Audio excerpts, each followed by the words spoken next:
فلاوان سق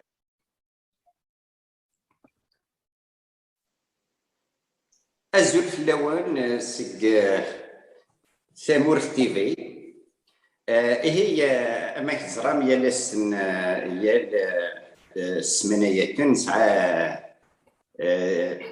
تدويل تمكنيد البروفيسور الحسين يحيى أين السماء سقير فايد المقل هي الساي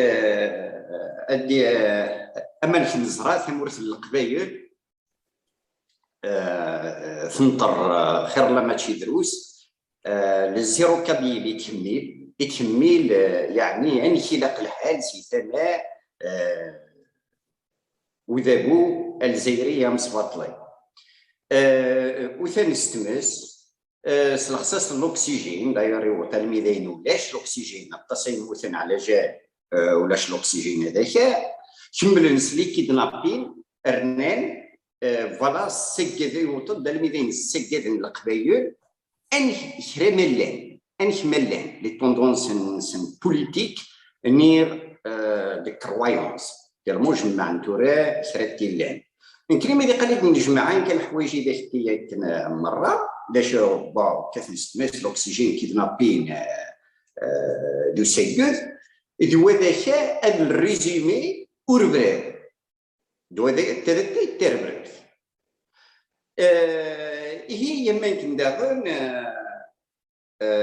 اما كنزرع ثورا وذاك الا زيك كندمغ ناس من بعد يجبدي مانيس دمغ ناس بيان سور قبايلي يكني جمال وسان ثورا كنا سينو السنه كني يدفير اش وصل لا فيديو ديني خمسه كرمو نجمعنا اكن والسني يالاس يروح يماس اسيوي ليفري كرمو الا قافيغور شويه شحال هادي بدل شويه هادي خمم الحوايجات هنا كاكي هادي يستريح شويه ولا غيس اش السنان من الناس الناس هذايا نتسعيط للدروا التويت ليفر تكتب القران لان يسعى للدروا افيغور ما تسعيط الليفر القران شفاست ماذا الليفر اثنين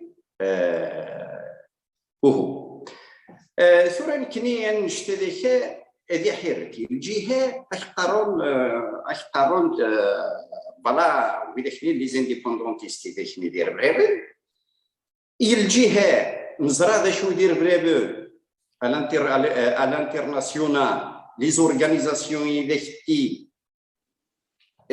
نيتو ماركين باللي سي دي زورغانيزاسيون تيروريست انكملت ذا الليفرياكي اي قرن الليفرياكي القران كورا اذا نفهم سيدابو اي غار يخدم هكا اي غار دا شوي زعما دا نشتي هي فين نشتي ذاك اذن نبغي يدناني فوالا البروفيسور الحسين اما يفتوالي ثمورث نتا قبيلي ثنطر بزاف ماشي داين يوث هذيك نهضر لاكتواليتي توجور كني تزال الزيرو كابيلي تزال الطاس فنرد تراكيث ذا شو تيريريثيك ذا شو لي سوليسيون ذا شو التفاث اولا برك دا الحسين الزول كسيد زول مرة مسفلدنا تلفزيون تمورث تيفي اكاد نض هذا بون évidemment الجيران غادي يخدم سي فريمون اون فيريتابل غير كوني peut-être on n'était pas préparé à ça on était peut-être il fallait ثلاثه ونزوج دائما كان pour une répression avec tout azimut كاكي tous les moyens qu'ils utilisent la démarche non ça a toujours été dans le pacifique, fondamentalement. Donc, même les mouvements indépendantistes ou les mouvements sur les droits humains,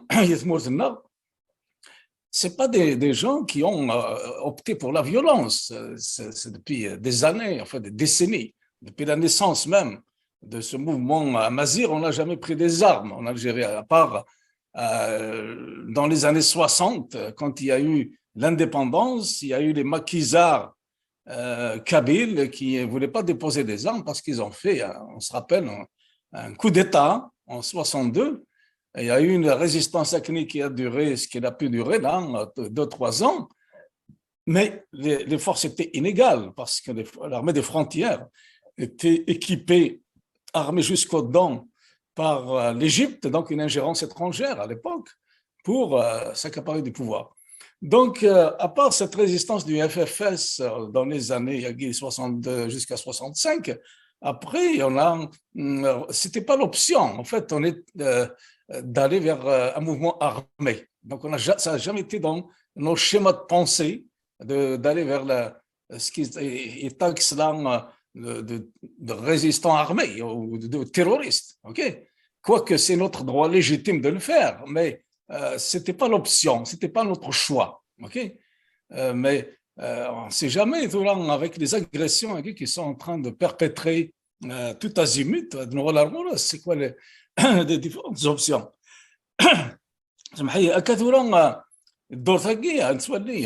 Ça s'arrête pas. C'est tous les jours qu'ils font des descentes d'arrestation un peu genre je crois les opérationnaires que je me rappelle de l'armée française d'occupation où ils font ils appellent des opérations, ils descendaient dans les villages et ratissaient, c'est du ratissage à la recherche de maquisards.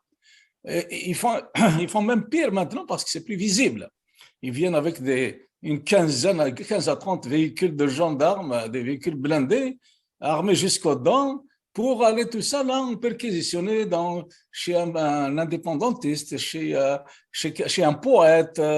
Ils sont en train d'arrêter, en fait, ils sont passés à une phase, ce n'est plus le MAC qu'ils sont en train de rechercher, ce n'est plus le Rachad, ce n'est plus X ou Y, c'est tout le monde, c'est tous les Kabyles. En tout cas, là, c'est tous les Kabyles ou même les Amazirs, ceux qui ont la tendance à revendiquer les droits fondamentaux des peuples autochtones amazirs d'Afrique du Nord qui sont visés. Cette semaine, ils ont arrêté même des gens quand on parle d'indépendance, il y a d'autres mouvements, il n'y a pas que le MAC d'ailleurs, il y a l'URK, il y a l'AKL, l'autonomiste, il y a mais indépendantiste, il y a au moins un autre parti là, c'est l'URK. Et cette semaine, ils ont arrêté, ils ont été chercher, je ne sais pas, Saïd Belkacmi, qui est un secrétaire de l'URK, ils l'ont convoqué, en plus avec une arrogance sans précédent. En fait, l'armée française, je me rappelle, quand ils arrêtent quelqu'un, ils l'envoient à l'Assas, après c'est l'Assas, c'est comme ça, c'est exactement les mêmes méthodes. On dirait que c'est les mêmes instructeurs de la SAS, section administrative spécialisée, qu'ils appellent les Français à l'époque, les forces de répression françaises. C'est la même chose, oui, Guy. Et ils l'ont convoqué à Mchras, une série de la région de Mchras, à la gendarmerie en plus. Et puis, ils l'ont renvoyé à Bohinoun, ou je ne sais pas quoi, une section de crimes économiques. Après, c'est de la provocation. Après, ils lui ont dit, tu dois aller à Alger, à ce fameux SS d'Alger, que j'aimerais bien que quelqu'un nous envoie son nom, là, parce que la Cour pénale internationale, ça doit être le premier à convoquer aussi ce juge qui n'arrête pas d'envoyer de tout ce qui est Amazir Kabyle, Sidi Mohamed, ce tribunal Sidi Mohamed, c'est comme un tribunal SS pour les envoyer à Auschwitz, le Harrach. C'est le Harrach, l'équivalent de la prison d'Auschwitz, là, chez les SS. C'est exactement le même comportement et nous devrons non seulement dénoncer ce mec-là, mais le mettre hors d'état de nuire, d'envoyer la Cour pénale internationale pour mettre fin, qu'il arrête de sévir sur ces Kabyles qu'il est en train d'envoyer. Comme je dis là, on n'en compte plus là. C'est toutes les semaines.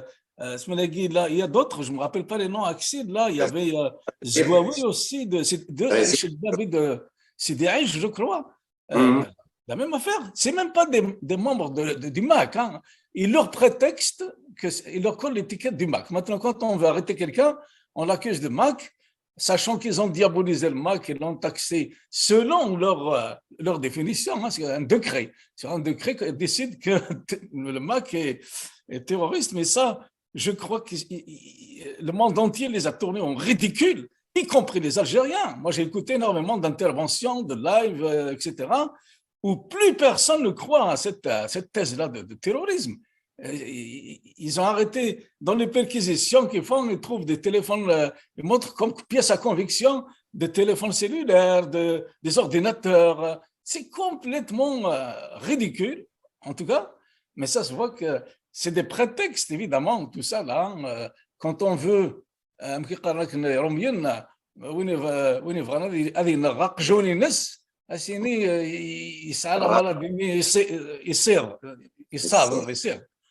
on veut tuer son chien, on l'accuse de rage. C'est un peu cette approche-là qu'ils utilisent.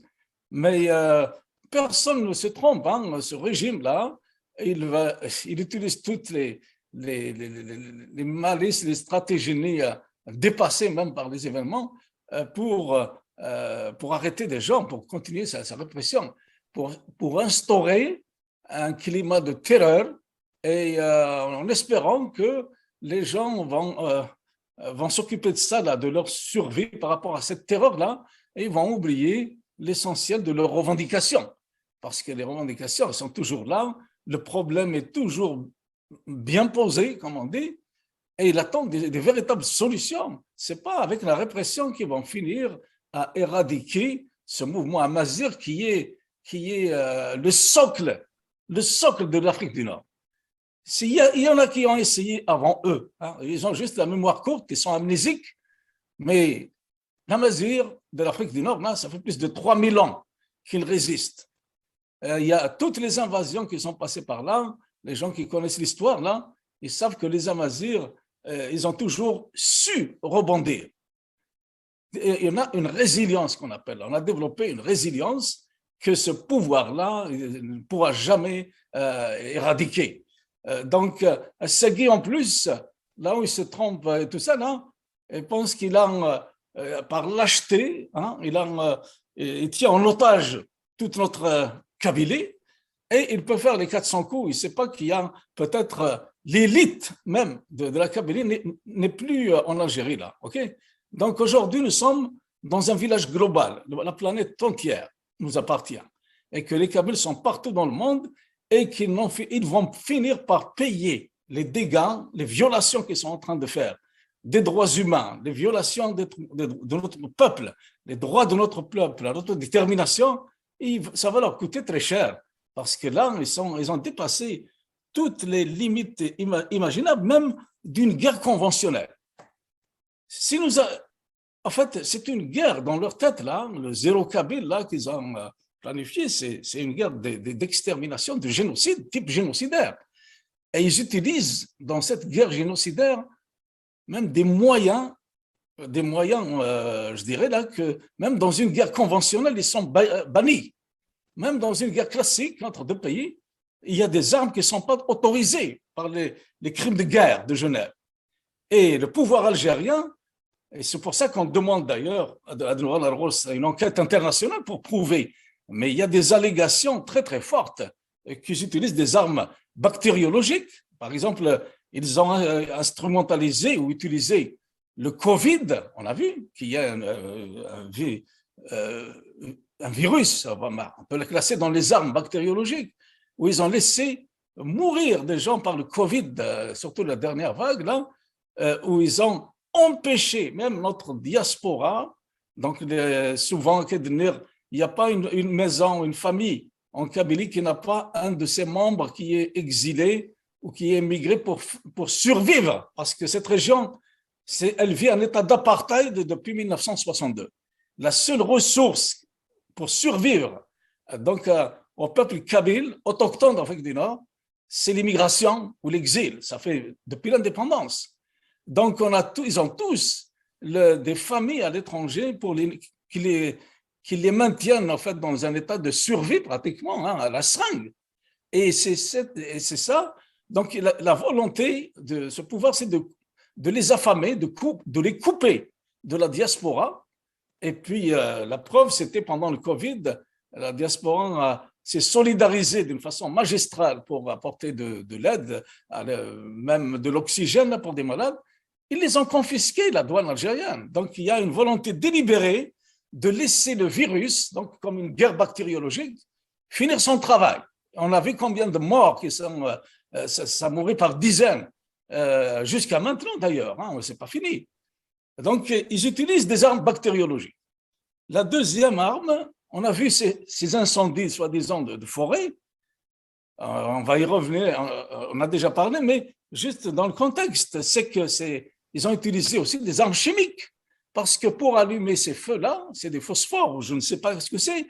Seule la commission d'enquête internationale pourrait nous dire, mais ici, c'est des allégations très, très fortes.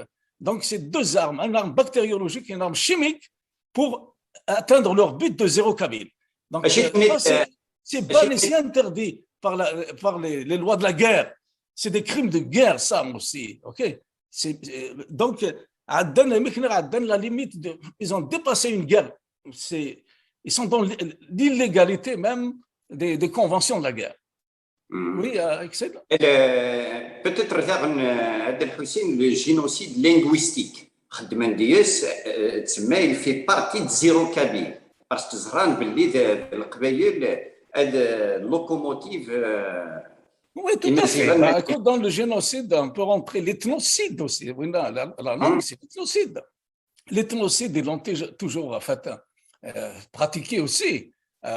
On a vu que si au bout de combien de temps de lutte jusqu'aux années, je ne me rappelle plus en quelle année ils ont officialisé, soi-disant, la langue amazigh, mais ça a pris 40 ans de lutte au moins pour ça. Mais tout en soi-disant l'officialisant, ils lui ont donné aucun moyen à la langue amazigh. Tout part vers l'arabisation. En fait, ça fait partie de leur projet de société, c'est l'arabo-islamisme. Donc, Tamazight, ils l'ont accepté malgré eux, suite à des luttes acharnées pour réussir à l'introduire dans les écoles. Maintenant, ils lui ont donné aucun moyen, et ça, c'est un ethnocide. Effectivement, quand on a vu même, ils ont essayé de la débarquer complètement de l'école récemment. Donc, c'est toujours une menace, une épée de Damoclès pour faire l'ethnocide. Mais là, ils sont passés plus loin que l'ethnocide, c'est carrément génocide. Donc, ils détruisent l'économie. Ils ont rasé la Kabylie à un quart, peut-être, de sa production. On sait que ils vivent les gens de montagne, surtout de l'huile d'olive, de figues, d'affaires. Ils ont tout rasé ça. Donc, c'est pour les affamer, comme disait récemment un écrivain, là, Rachid Oulbsir, qui a fait quelques reportages cette semaine. Il a sillonné la Kabylie. Et puis, avec des amis à lui, dans son bulletin, il disait que c'est carrément, le but, c'est d'affamer la population, tout simplement. Ils ont détruit leurs animaux, ils ont détruit leurs fermes, ils ont détruit leurs arbres fruitiers, ils n'ont rien laissé. Et comme on sait que c'est des cultures vivrières, ça, là, les gens survivent un peu de ça, ou de l'immigration. Donc, ils ont attaqué les deux réseaux en parallèle. On détruit la production locale, là, qui leur permettait de dépanner, et on les coupe de la diaspora qui ne puisse pas les aider. Donc, tu vois un peu la lâcheté de ce régime-là, comment un acharnement du régime pour éradiquer effectivement cette population-là de Kabylie. C'est clair. Donc, c'est ça ce qu'on peut dire. Maintenant, c'est quoi les réactions? On a vu aussi cette semaine, comment il s'appelle, la Mamran, en fait, ils sont partis vers la Ligue arabe, hein, comme ils ont su que la pression aussi, la diaspora aussi commence à bouger sérieusement. Et ils sont partis chercher des soutiens, probablement, de la Ligue arabe, parce c'était toujours leur cheval de bataille, là, en fait, c'est l'arabo-islamisme. Hein. L'Algérie, on peut dire même que c'est la colonne vertébrale de cette ligue, entre guillemets, là, arabe. Et ils sont réunis, je pense, au Caire, là, mais évidemment, la Ligue arabe, aujourd'hui, ce n'est plus la Ligue arabe qui vit des temps de Nasser, là. Elle est partie en déconfiture. La plupart des pays arabes, même du Moyen-Orient, ont signé des ententes avec Israël. Et puis, la Mamran, l'Algérie, donc, ils voulaient avoir la sympathie de quel pays arabe en agitant l'ennemi sioniste, hein, l'ennemi sioniste, antisémite. Voilà, le Maroc, il a signé des accords avec notre ennemi historique. Hein, il parle d'ennemi historique. Je ne sais pas de qui. En tout cas, ce n'est pas des peuples algériens, pas des peuples nord-africains. On n'a jamais été ennemi historique avec les Juifs, en tout cas. Mais ça n'a pas marché. Ça n'a pas marché parce qu'il est revenu bredouille. Bredouille parce que ces pays-là, chaque pays, chaque région défend ses intérêts, évidemment. L'Égypte, on sait que c'est la plus grande puissance peut-être des pays qui se disent arabes, entre guillemets, parce qu'ils ne sont même pas arabes, les Égyptiens, mais ils ont signé des accords avec Israël, c'est les premiers. La Jordanie, ça fait longtemps qu'ils ont aussi un bon rapport avec l'État hébreu. Maintenant, depuis quelques années, on voit aussi un rapprochement très, très fort avec l'Arabie saoudite, avec les Émirats. Donc, ces gens-là ne sont pas intéressés à partir en guerre, à repartir en guerre avec l'Israël.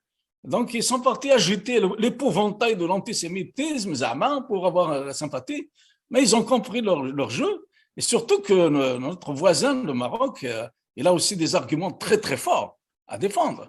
Il dit que l'Algérie l'accuse d'avoir des bonnes relations avec Israël, enfin de rétablir des relations avec Israël. Il dit, moi, j'ai des raisons de le faire, parce que la population marocaine, on n'a pas de problème avec la religion juive. Et nous avons aussi une population de confession juive depuis toujours, bien avant l'arrivée des Arabes ou l'invasion arabe en Afrique du Nord. Et donc, nous, c'est la raison pour laquelle on a intérêt, dans notre propre intérêt national, d'avoir des relations en bon terme, commerciales, etc., et même culturelles avec Israël. C'est quoi le problème? Il dit, mais vous, l'Algérie, vous avez établi des rapports avec l'Iran. Avec l'Iran, même plus fort que les rapports qu'il y a actuellement entre Israël et le Maroc, avec l'Iran, à qui probablement il livre même de l'uranium enrichi pour faire la bombe atomique. OK? Donc, et ces pays du Golfe ne sont pas stupides. L'Arabie saoudite, les Émirats, ils savent que leur ennemi, c'est l'Iran. OK? C'est l'Iran. Leur ennemi, géostratégiquement parlant, c'est l'Iran. Ils disent, bon voilà, l'Algérie aussi complote avec l'ennemi numéro 1 de ces pays-là. Paradoxalement, pour les pays du Golfe arabes, leur ennemi aujourd'hui, c'est plus l'Iran que Israël. Donc, ils ont là deux protagonistes, l'Algérie et le Maroc. Il y a un qui est ami avec Israël, ils n'ont pas de problème avec ça. Mais là, voilà un peu pourquoi ça a foiré un peu sa stratégie, lui qu'on présente comme Zaman, un diplomate, il vient d'essuyer une deuxième gifle après la première qu'il lui a infligée.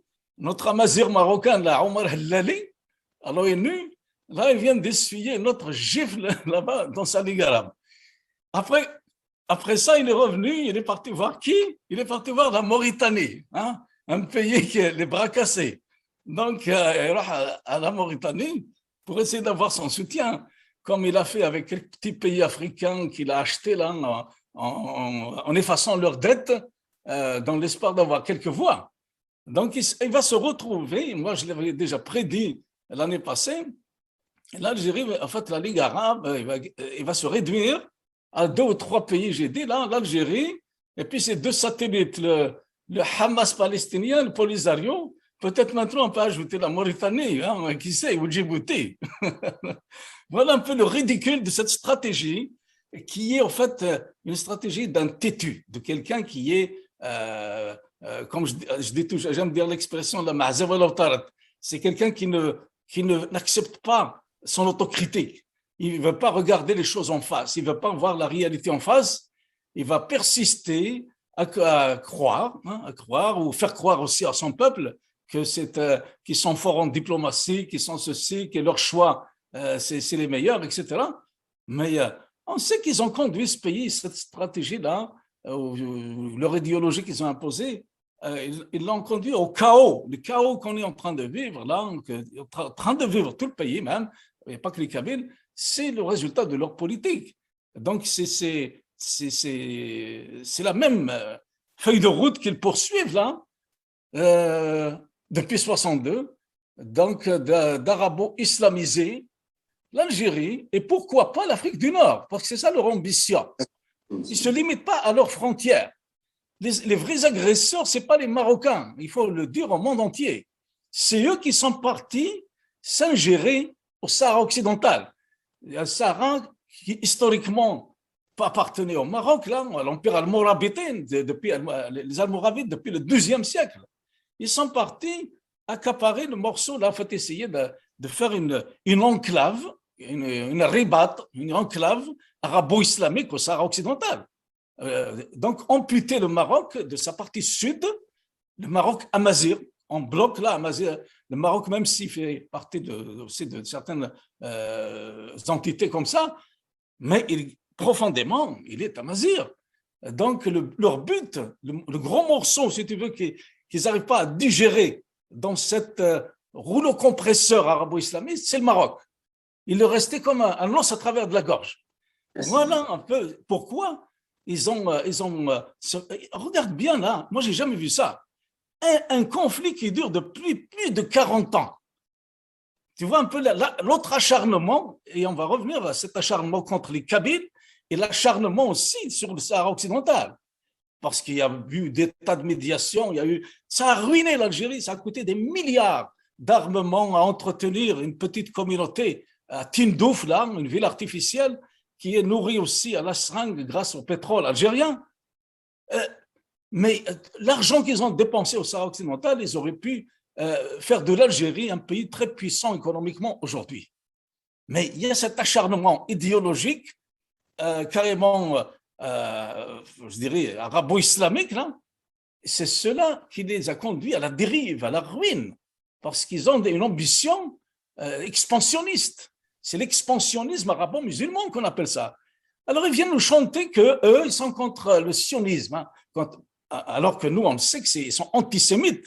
Avant d'être sionistes, ils sont antisémites. En fait, avant d'être contre le sionisme, ils sont tout d'abord antisémites. Ça, c'est historique aussi. Ça, il a raison, l'Amabra, de dire que c'est historique. C'est-à-dire leur esprit de rejet de l'autre. Ils rejettent la religion de l'autre depuis la nuit des temps, depuis l'origine de l'islam. Il n'y a qu'à voir tous les termes péjoratifs qu'ils utilisent contre les Juifs. Donc ça, ils l'ont entretenu dans leur culture arabo-musulmane. Même dans le vocabulaire parlant, quand ils parlent d'Yehudi, ils disent Yehudi Lahina'lon, Yehudi Hacham Isma, etc. C'est rentré dans leur schéma de pensée, dans leur culture, dans leur mentalité, cette haine du Juif. Donc ça, c'est sûr que eux autres, là, ils font la même chose. Ils disent maintenant, prétextant qu'on est ennemi d'Israël parce qu'il ne veut pas donner les droits à l'autodétermination du peuple palestinien. On peut rigoler de ça, parce que c'est exactement comme au Sahara occidental. Ils disent qu'on est là-bas aussi parce que le Maroc ne veut pas donner l'autodétermination au peuple sahraoui. Mais eux, en Algérie, regardez ce qu'ils sont en train de faire. Ils sont en train non seulement de ne pas donner nos droits à l'autodétermination au peuple autochtone que nous sommes, les Kabyles, les Mozabites, les Touaregs, les Chaouis, mais ils sont en train de nous exterminer au XXIe siècle. Après, ils disent, et tout ça, c'est dans quel but? C'est aussi dans un but expansionniste de l'idéologie arabo-musulmane, c'est clair. Donc, ils sont pleins de contradictions comme ça, c'est ça qui va, je pense, les confondre devant surtout les Nations Unies, parce qu'on ne peut pas tenir comme ça de langage. Aux Nations Unies, même au sein de l'unité africaine. L'unité africaine, elle est en train de décoloniser, lutte pour la décolonisation de toute l'Afrique. Et là, grâce, on peut dire là, à l'Algérie, elle maintient une colonie d'il y a 14 siècles, une colonie arabe.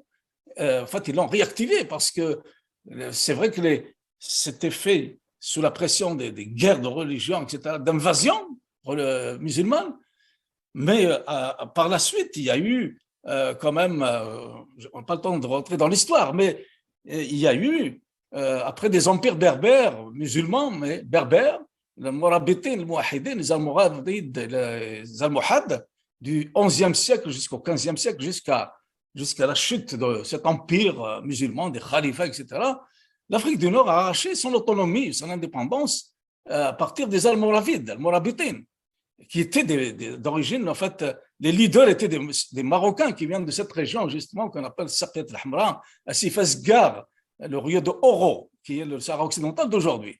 C'est à partir de ce moment-là que l'Afrique du Nord a arraché son indépendance vis-à-vis des khalifats du Moyen-Orient, donc du colonialisme. Mais ils ont gardé la religion, bon, ça c'est autre chose. Hein. Et maintenant, depuis l'indépendance, avec cette armée des frontières, ils sont partis nous ramener au Xe siècle pratiquement. C'est-à-dire qu'à la période des invasions, comment on appelait ça là, des Ghazawat arabes, c'est de la colonisation arabe, avec les Beni Hilal, les Beni Sulaim, qui avaient envahi l'Afrique du Nord à cette époque-là, au XIe siècle.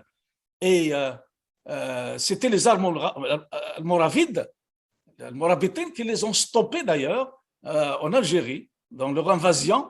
Ils ont été battus à Sétif, la région de Stif aujourd'hui, qu'ils ont barré la route à ces Arabes Beni Hilal, Beni Sulaim, des nomades. Il y avait à l'époque, d'après des historiens, plus de 200 000 nomades d'Arabie Saoudite là, qu'ils ont lâchés sur l'Afrique du Nord. Et c'est grâce aux Almoravides, qu'ils ont été vaincus à la région de Sétif, et puis les Almoravides ont repris, après, ils ont fondé l'empire almoravide qui englobait toute l'Afrique du Nord, incluant l'Andalousie à l'époque. Pendant à peu près deux siècles, c'était Almoravides. Après, il y a eu un autre empire, toujours marocain, Almohad, les Almohades, jusqu'à ce moment-là, à la chute de Cordoue.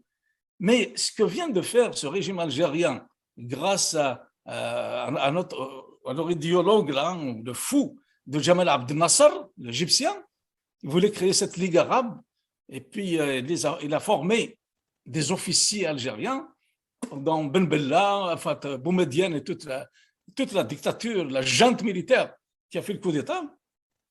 Et leur but, en fait, c'était ça, c'est de faire de l'Algérie un pays arabe et musulman, un pays arabo-musulman.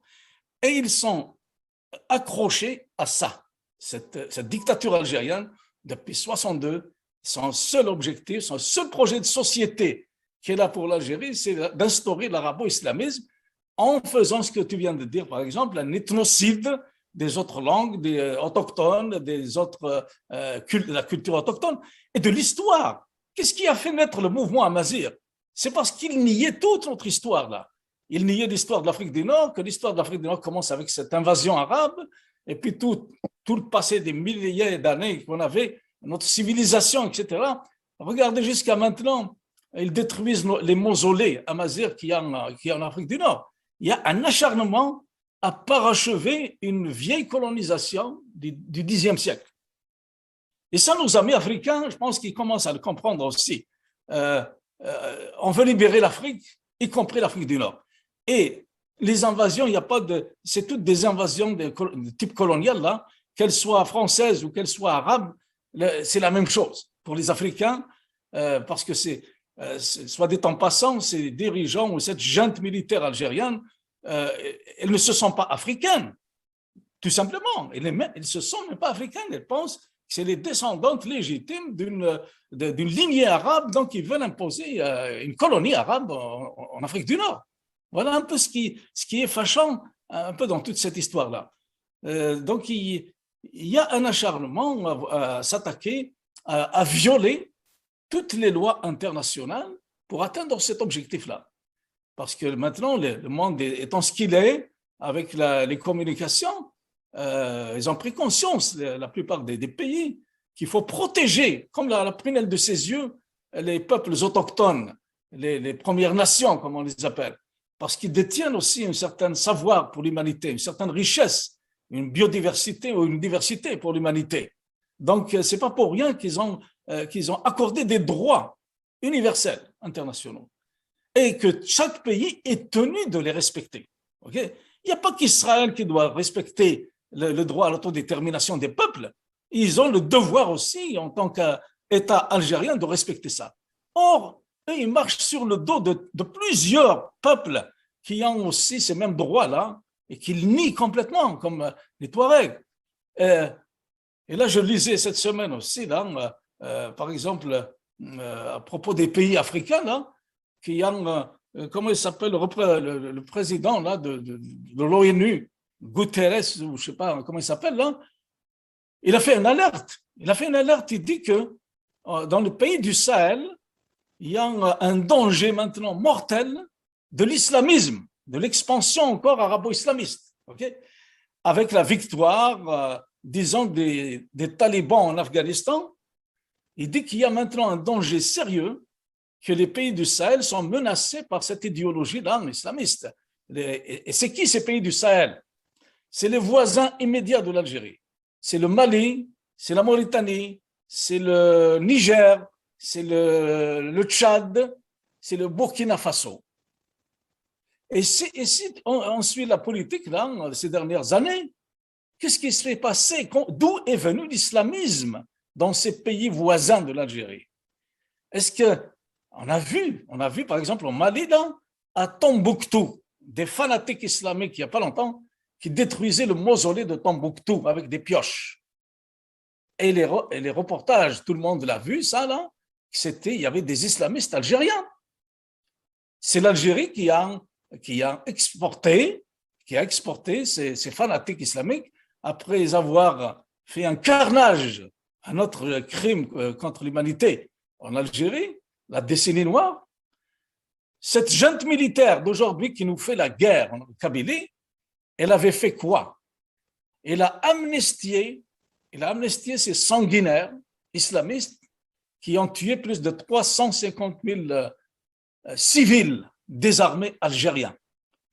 Et au lieu de les juger, tout en moins, ils les ont amnistiés, ils les ont même dotés de pensions. Certains, ceux qui ont pris une retraite, entre guillemets, là, une pension, mais ce qu'ils ont appelé les repentis. Mais parmi, c'était toute une armée là, de fanatiques qu'ils ont formés eux-mêmes, d'ailleurs, leur service.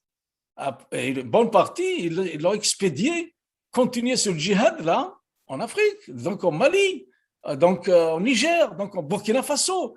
Tous les attentats terroristes qui sont commis au Mali, au Burkina Faso, comment ils s'appellent, je ne me rappelle pas les noms, je ne retiens pas les noms de ces fanatiques-là, mais c'est des terroristes notoires, sanguinaires, algériens. Donc, s'il y a un danger aujourd'hui sur ces pays-là de l'islamisme, il vient d'où? Il est nourri par qui?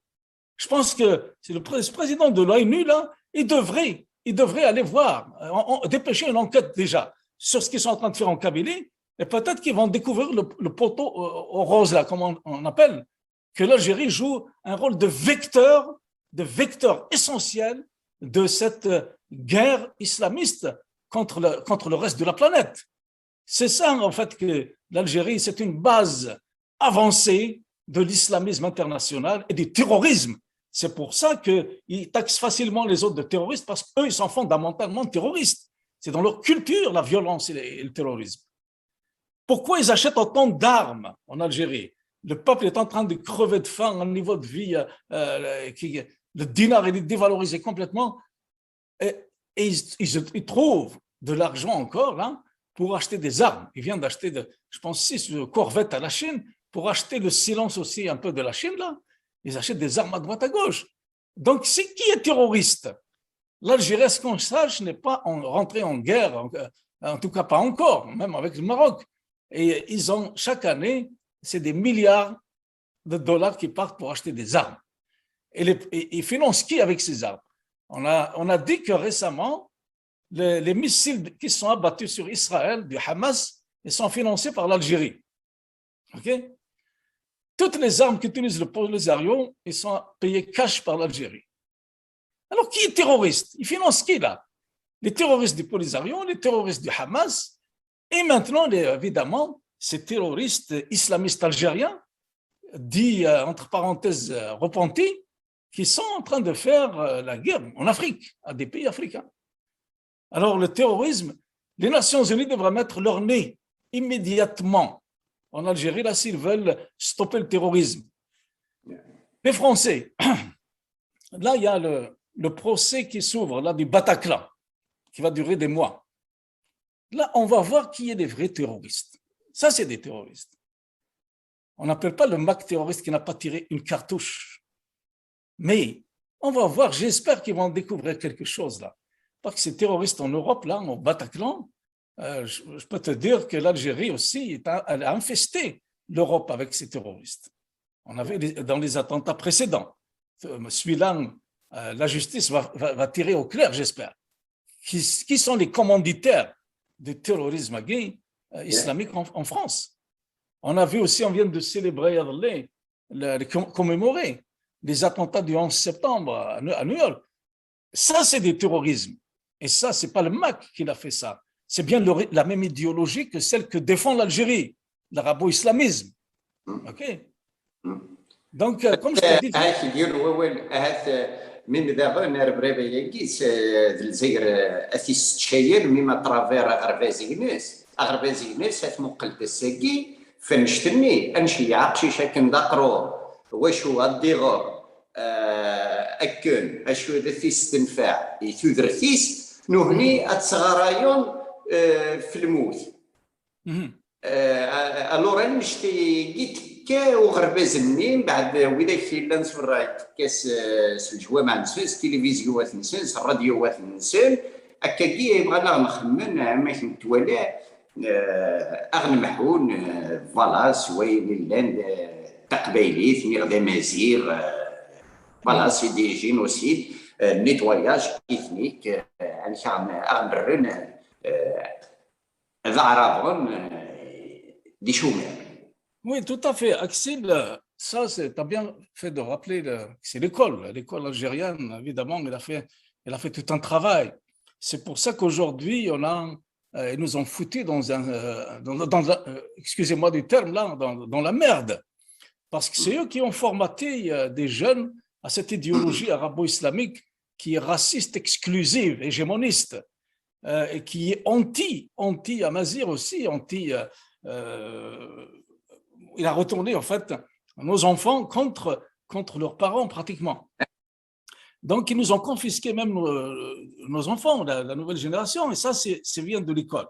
Ça vient de l'école et puis de l'environnement aussi culturel qu'ils ont instauré, cette dictature-là. Je te dis qu'il faut toujours, si on veut comprendre la situation le plus près, aller vers l'avenir, là, il faut comprendre évidemment, faire une vraie autopsie du problème. Et c'est clair que l'école, maintenant tout le monde s'entend là-dessus, là, tous les Algériens savent que c'est relié à l'école. Il y a aussi l'environnement. En fait, on a vu dès 65, là, dès cette dictature-là, le début, ils ont commencé à faire leur guerre ethnocidaire, là, à développer un racisme contre tout ce qui est amazigh, tout ce qui est authentique, tout ce qui est d'origine d'Afrique du Nord, là, tout ce qui est autochtone, tout ce qui est authentique. Et on a vu dans les villes surtout, comme à Alger, là, tout le monde, je pense, les Kabyles connaissent l'histoire, un racisme vraiment terrible qui a été instrumentalisé, qui a été programmé par le régime de Boumedienne à l'époque. Si tu parlais en Kabyle dans la rue, on te traitait de tous les noms. Donc, il a institutionnalisé une espèce de racisme à Alger. Et puis, Alger, où il y était à l'indépendance, plus de la moitié s'exprimait en kabyle ou en chaouia. Et puis, ils ont commencé c'est devenu presque tabou de parler en kabyle dehors. Alors, les familles continuaient à parler en kabyle à la maison, mais dans la rue, les gens s'exprimaient volontairement en dialectal, d'Adja. Donc, ils ont refoulé. Au niveau psychologique, là, il y a eu une situation où les jeunes, cette génération-là, a refoulé sa langue maternelle. Elle a refoulé sa langue maternelle, elle a refoulé sa culture. Et puis, sous la pression, je dis bien, là, ils ne l'ont pas fait par choix, ils l'ont fait par la répression. Et ce qui fait que ça devient une chose refoulée. Et ça, les psychologues ou les psychanalystes connaissent très bien la situation. Quand quelqu'un a refoulé quelque chose et puis que ce quelque chose-là vient à réapparaître, à ce moment-là, ils vont la dénier. Ils vont dénier la réalité. Et c'est ce qu'ils sont en train de faire, à commencer par même l'Armement blanc. Ils sont dans ce déni des réalités. Donc, pour ça, ce déni, parce que psychologiquement, c'est traumatisant. Quand tu as refoulé quelque chose, surtout ton identité, et puis qu'elle réapparaît, ta réaction pour se défendre contre ce traumatisme-là, elle peut prendre le chemin vers, on devient comme psychotique, hein. C'est la psychose qu'on appelle en psychanalyse là, la psychose qui amène au rejet de l'autre. Tu vas rejeter la chose là qui te perturbe, qui te traumatise. La réalité là qui vient te chercher, tu vas la rejeter. Donc on commence par un phénomène de rejet, et le rejet c'est ça le racisme, c'est ça l'apartheid, c'est ça l'exclusion, et c'est ça qui va aboutir à zéro Kabyle. Il ne vient pas du ciel le zéro Kabyle là. Attention, il ne faut pas se tromper, ce n'est pas juste tomber maintenant. Ça a été travaillé, c'est une conséquence de tout ça, là, de ces comportements-là, de refoulement, de déni de réalité qui les amène aujourd'hui à l'option zéro Kabyle, parce qu'ils ne peuvent plus supporter cette réalité-là qui crève les yeux maintenant.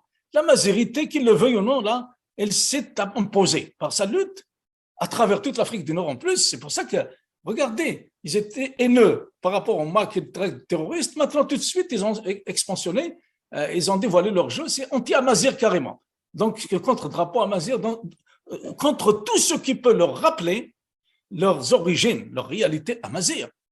Donc, c'est ça, en fait, quand je parle d'acharnement, s'il y a l'acharnement quelque part, c'est sur ça.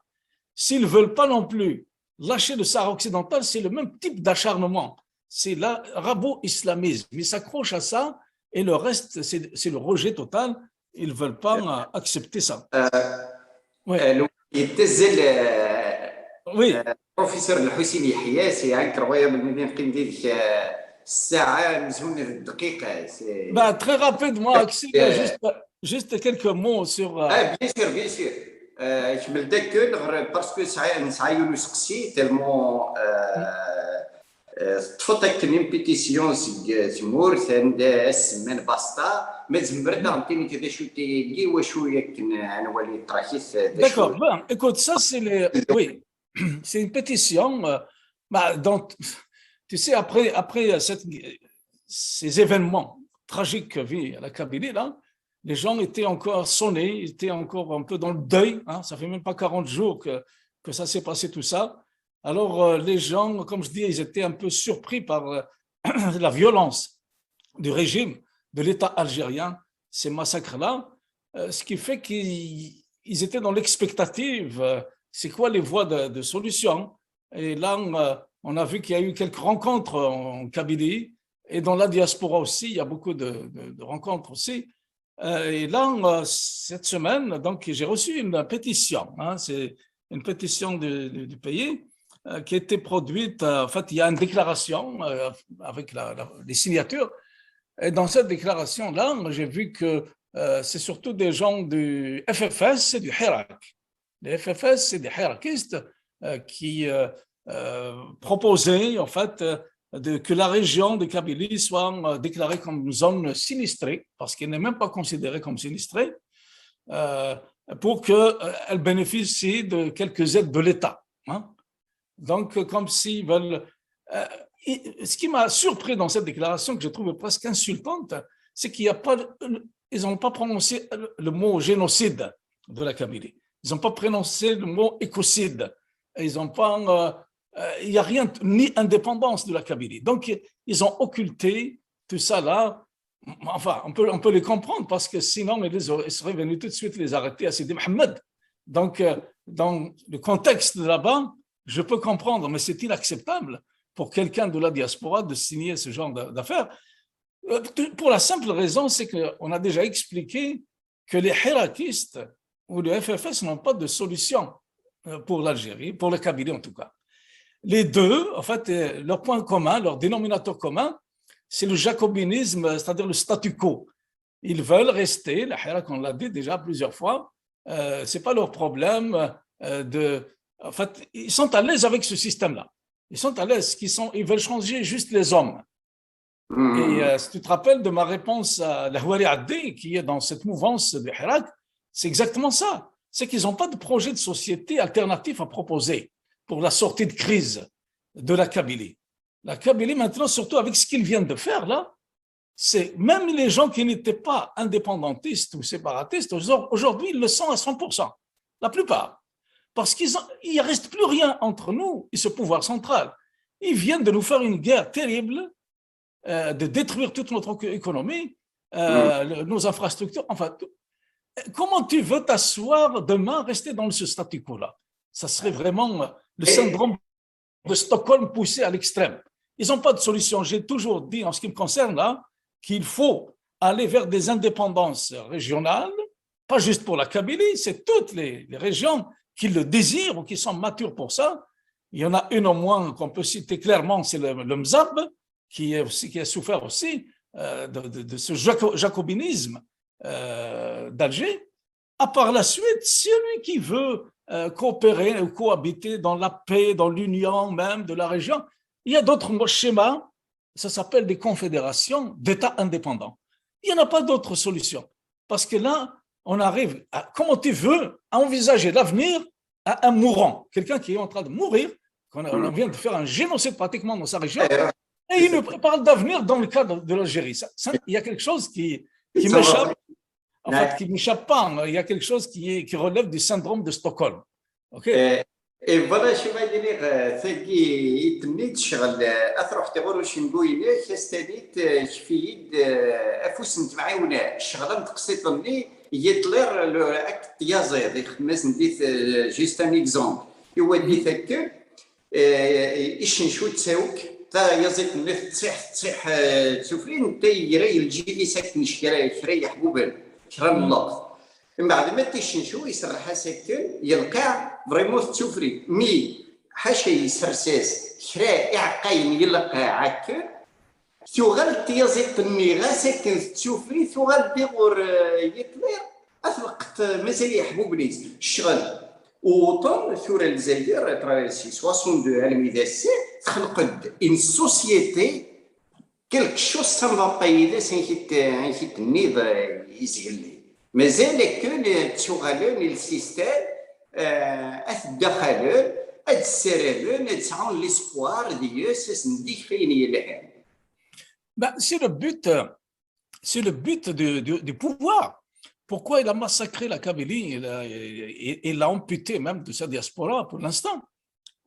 C'est pour l'affamer. C'est pour l'affamer et puis aller renoncer à ce projet indépendantiste. Ils veulent continuer à être dépendants économiquement du pouvoir central. C'est aussi simple que ça. Mais il a vu surtout, ce qui a anticipé aussi cette destruction de la Kabylie, c'est qu'il a vu avec la crise du Covid que finalement, avec l'aide de la diaspora, la Kabylie pouvait vivre indépendante. On était indépendant, autonomie, on avait l'autonomie pratiquement. Donc, il fallait casser cet élan-là parce que ça va donner un exemple. Là, ça va rassurer les gens que finalement, on peut être libre et indépendant. Donc, il fallait nous remettre dépendants économiquement pour continuer à coloniser la Kabylie en d'autres termes. Voilà, il n'y a pas d'autre calcul derrière ça. Mais aujourd'hui, il faut être naïf pour penser que ce régime-là va avoir une compassion quelconque vis-à-vis des Kabyles.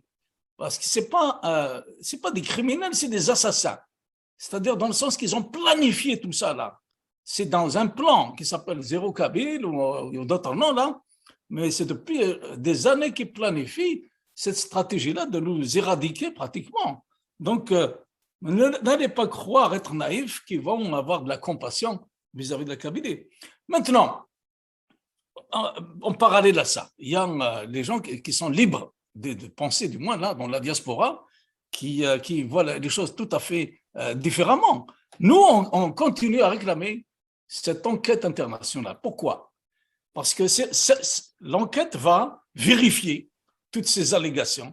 Elle va sûrement démanteler, comme elle l'a fait la population déjà, avant même cette commission, démanteler tous les arguments, les pseudo-arguments du gouvernement, et que cette violence, cette terreur, elle est planifiée dans les laboratoires du DRS algérien, de l'armée algérienne, et puis c'est criminel, hautement criminel ce qu'ils ont fait, c'est assassin, c'est contre les droits humains, les droits de l'homme. Donc ils sont en train de... Il y a des plaintes qui sont déposées donc à la Cour pénale internationale. C'est la seule qui sera habilitée à aller mener ce genre d'enquête-là et d'identifier les responsables, même si on les connaît, mais elle va vérifier qui sont exactement ces responsables-là et de les traduire devant le tribunal pénal international. Comme ils ont fait ailleurs en Afrique, comme même je viens de voir que les Amérindiens du Brésil, de l'Amazonie, viennent de déposer exactement le même genre de plainte avec des avocats amérindiens, autochtones. Donc, pour notre diaspora, il faut que nos avocats soient des Kabyles essentiellement, là, pour défendre bien notre vue à la Cour pénale internationale. Et la même chose parce que le Brésil il ne brûle pas des forêts, mais détruit des forêts de l'Amazonie sur des territoires amérindiens pour prendre leurs terres. Et c'est exactement ce qu'ils sont en train de faire en Kabylie, là. Si on ne fait pas attention, si on ne reste pas vigilant, il y a un risque maintenant qu'ils ont rasé toute la montagne, là, de venir acheter des chalets, construire des chalets là-bas, en arabe ou whatever, là, faire des déplacements de population, ça s'appelle. Et il y a un danger à ça, parce qu'il y a des villages qui sont brûlés, là, ils sont en train de proposer des baraques ou des logements à droite, à gauche, de les dispatcher dans les villes pour faire disparaître l'ethnie kabyle. Parce que notre culture, elle est basée sur ces villages-là millénaires, ancestrales.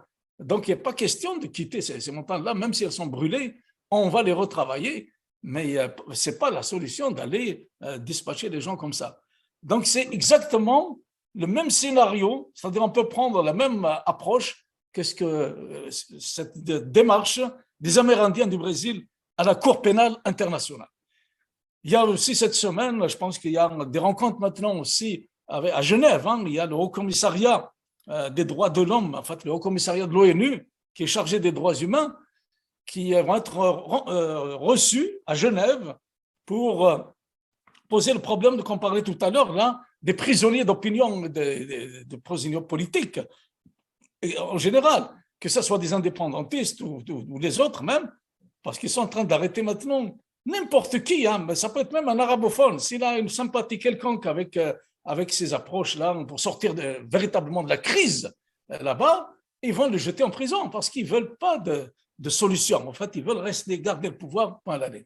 Donc ça, c'est des initiatives qu'on encourage. Là, évidemment, la diaspora doit être derrière eux. Il y a une autre démonstration, je pense le 27 septembre, si je me souviens bien, encore à Genève. Là. Donc, il faut frapper avec ces organismes internationaux parce que l'Algérie, elle a violé ces ententes internationalement reconnues, que ce soit les droits humains, que ce soit les droits des peuples autochtones, mais il faut aller avec les deux institutions, dans la Cour pénale internationale pour les massacres et puis ce génocide et l'écocide qu'ils ont fait en Kabylie, et aller aussi vers le Haut-Commissariat des droits de l'homme, parce que là, ils sont en train aussi de faire la terreur en Algérie, en arrêtant ce qu'on a mentionné tout à l'heure, des gens même de l'URK ou d'autres partis, là, tendance à Sakal ou autres, qui sont en train de kidnapper carrément, sans jugement. Ils envoient des gendarmes violer leur domicile, et puis sans aucun mandat d'arrêt, sans aucune justice, en tout cas là-dedans. Là. Donc, c'est vraiment ils portent atteinte gravement aux droits de la personne. Donc, il faut aussi utiliser ce créneau-là. J'espère que la communauté européenne aussi, je sais que dans le passé, ils avaient des accords avec l'Algérie, mais conditionnés à ce qu'ils respectent les droits humains, les droits de l'homme. Et actuellement, j'espère que l'Europe va exercer aussi son influence par rapport à ça.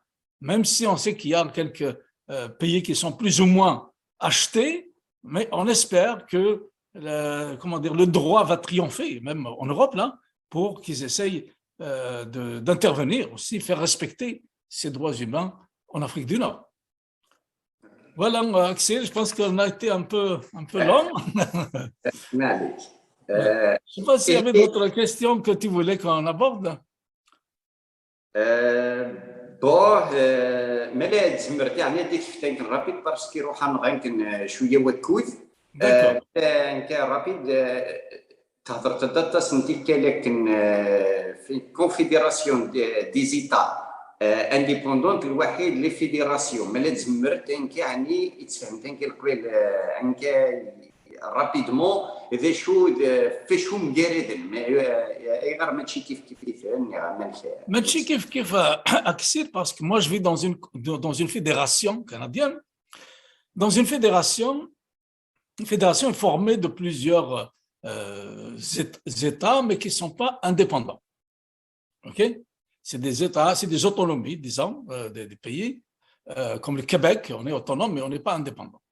Maintenant, qu'est-ce qu'il peut y avoir comme problème? On le vit ici au Québec. Par exemple, la Fédération canadienne, elle peut nous imposer une loi quelconque là, qui ne fait pas notre affaire, qui n'est pas… Nous, ici au Québec, on défend la culture québécoise, qui est en partie francophone aussi. Donc, ils peuvent nous imposer des choses parce qu'ils sont majoritaires. On fait les autres provinces qui sont tous des anglophones. Ils peuvent comploter contre nous quelque chose. Bon, ici, c'est un peuple très évolué, très civilisé. Ils ont essayé dans le passé, mais maintenant, je pense qu'ils ont compris qu'il ne faut pas qu'il aille dans cette direction-là.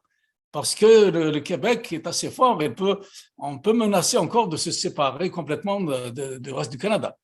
On n'est pas encore là, parce que je dis que nos voisins, par exemple les autres provinces du Canada, elles sont compréhensives et respectent ça, elles respectent notre différence. Donc, on peut rester comme ça, mais il n'y a pas de besoin. En fait, on est presque indépendant. La seule chose qu'elle n'a pas le Québec, elle n'a pas d'armée, elle n'a pas de monnaie à elle. Donc, on bénéficie de la protection de l'armée canadienne et on bénéficie aussi du passeport canadien et comment on appelle ça, et de la monnaie aussi, du dollar canadien. Mais c'est tout ce qui nous lie pratiquement, en fait. Mais on est lié, en fait, on a un parti très fort, on a notre gouvernement provincial, on a tout. Mais il y a quand même ce risque-là. Mais dans un pays comme le nôtre, où ils ont formaté les Algériens depuis 60 ans à l'idéologie exclusive arabo-musulmane, alors, si on va vers une fédération, à ce moment-là, il y aura des États qui vont être minorisés. Hein? La République de Kabylie ou la République de Mzab, elles vont se retrouver dans un État minoritaire. Et ils peuvent continuer leur politique arabo-islamique à l'échelle fédérale et puis nous écraser. Donc, on n'a rien changé là. On n'a pas fait on va reporter ce problème-là sur d'autres générations. Je crois que le prix qu'on vient de payer la Kabylie et le Mzab pour notre liberté, pour notre souveraineté, il n'est plus négociable. Il faut aller vers des États indépendants et par la suite, pour répondre à ta question, la différence avec la confédération, dans une confédération, ce n'est pas un État. Une confédération, c'est un traité entre des États indépendants. Okay? Donc, si on veut aller vers cette option à laquelle je crois fermement, la confédération, il faut d'abord passer par des États indépendants. Tu ne peux pas faire une confédération sur du vent, il faut le faire sur des États qui sont souverains, qui vont sur des parlementaires. Chaque État, là, il va envoyer des parlementaires pour négocier cette confédération. Okay? On va voir qu'est-ce qu'on peut mettre en commun. Peut-être on pourrait s'entendre pour mettre en commun l'armée, comme la Suisse. La Suisse est un très bon exemple, c'est une confédération. Donc ça reste à négocier, disons, mais par des peuples indépendants. On ne fait pas une confédération avec des gens qui sont dépendants, qui sont soumis.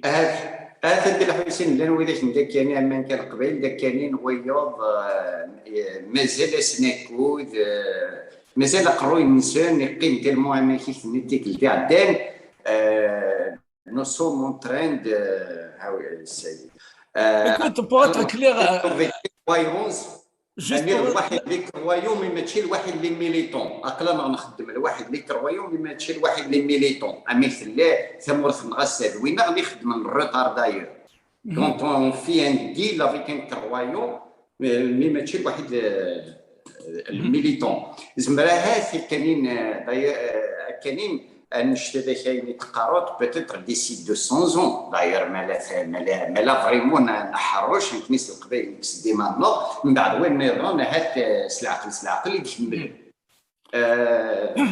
سيرتانمون هذاك بريد داينين السرع. Je vais te clarifier la différence fondamentale, là, parce que j'ai eu quelques discussions comme ça avec des gens de la diaspora. La confédération, ce qui fait sa force, là, ou son attraction, c'est que dans une confédération, chaque État, membre de la confédération, a un droit de veto. Un droit de veto. C'est-à-dire, si on discute une loi dans la confédération, s'ils veulent introduire une nouvelle loi, il faut que tous les États soient d'accord. S'il y a un seul qui n'est pas d'accord, il peut opposer son droit de veto. La loi Nutsa d'hier. Et s'ils essaient de forcer malgré ça, il y a un autre deuxième droit dans une confédération, c'est un droit de retrait. L'État qui n'est pas d'accord, il va se retirer de la confédération. Il n'est pas concerné par ces lois-là. Alors que dans une fédération, tu ne peux pas faire ça. Donc, c'est un piège parce qu'il y a des gens qui ne connaissent pas le fédéralisme algérien, mais le fédéralisme, ça ne fonctionne pas parce qu'on est noyé dans une masse arabo-islamiste qui ont eu 60 ans de campagne électorale. C'est comme si tu fais une campagne électorale hein, et que je te donne 60 ans d'avance à faire ta campagne électorale. On n'est pas sur le même pied d'égalité. Ils ont formaté des gens à cette idéologie. Peut-être que même pour ces gens-là, moi je pense que le confédéralisme est plus intéressant pour eux parce qu'ils vont voir qu'il y a des États, par exemple comme l'État de la République de Kabylie qui est par exemple, il est fondamentalement tourné vers l'avenir, vers la modernité. Donc elle va se développer, avec sa diaspora, elle va investir, on va faire sortir du sous-développement notre peuple, c'est pour ça qu'on lutte pour ça là. Et puis ça va leur donner des idées aussi. Ok, regardez par exemple là en ce moment, combien de haragas qui quittent l'Algérie pour aller vivre en Europe. Qu'est-ce qui les intéresse en Europe? C'est parce que c'est la modernité, c'est le travail, c'est tout ça là. Mais si on peut rapprocher cette Europe-là de l'Algérie là, la Kabylie peut devenir l'Europe de demain pour eux là, et ça va les stimuler aussi. Comme on dit là. Fais comme eux au lieu de vouloir les zéro Kabila. Fais comme eux pour te sortir de la merde là où ils nous ont mis ce régime-là, tous ensemble, là, depuis 60 ans, et qu'il y en a qui continuent dans le statu quo-là. Maintenant, ceux qui sont pour le maintien de statu quo, je parle des autres Algériens, là, vraiment, ils ne se rendent pas compte que ça ne travaille pas pour leur futur. Ils vont les tirer vers le Moyen-Âge, on l'a dit. Même les promoteurs de cette idéologie arabo-musulmane ou islamiste, ils sont en train de s'en éloigner, à commencer par l'Arabie saoudite, à commencer par tous ces pays qui ont compris enfin que la solution d'avenir, c'est la modernité, c'est d'aller vers le modernisme, tout en gardant, s'ils veulent leur croyance, mais enlever de tous ces archaïsmes qu'ils ont introduits au cours des siècles, au cours des années. Donc c'est ça en fait, mon message là pour les autres Algériens, on n'est pas contre les autres Algériens, parce que nous sommes tous Amazirs, comme on dit là, du point de vue ADN, c'est des Amazirs. Ils ont été, comme je dis là, il faudrait aborder un jour ou l'autre cette question de psychanalyse, de psychologie, comment ils ont été amenés de berbères arabisés à devenir aujourd'hui les vecteurs de l'arabisme et de l'islamisme à l'échelle internationale, comme des marionnettes, ils sont devenus des vecteurs de propagation d'une idéologie qui n'est pas dans leur propre intérêt, ni dans leur propre peuple, etc. Voilà ce que je voulais dire. ايه تلميذ البروفيسور الحسين وين يتسقر هذا الشيء كان فين يعني السيتمورس القبائل وين يعني إيدودان يمازيغن هي أمانكا أسنينيين إويداكني أول أسنينيين إويداكني إمحبسي ذاكني في الجزائر أدين تسري سي الحبوس نشتا ذاك الطلمين الطاس هي أمان كان يفو أول النظ le Mahbasagui, le Haut Commissariat des droits de l'homme à Genève là, va donner suite là, ils vont intervenir auprès du régime algérien pour stopper cette hémorragie là, ce qu'ils sont en train de faire. Jeter des gens comme ça sans aucune raison en prison tout simplement parce qu'ils veulent accaparer le pouvoir tout simplement, ils veulent étouffer toutes les voix de l'opposition en fin de compte là. Si as soon as possible, comme on dit là, le plus tôt possible. إيه تنمية عبد الحسين السيكر سندور سي دي سدول السيكر زندين غرون ديني كندا تنمية تنمية أكسيل كل مدي مثلا ديت جرزن كل كات مرة ما دي الأوروب دي النغربن ما دي ثمورت النغ ما قد غادي تسمح سيسن أصلا السواد غازول دحمة يعني الكلي وقاد غادي تفعل لا فغان سي ثمورت إلا فريد لأن طاس دي سمح سيسن سلام اسن بديتي كرزن يرثو فاتا دورتي دي الدول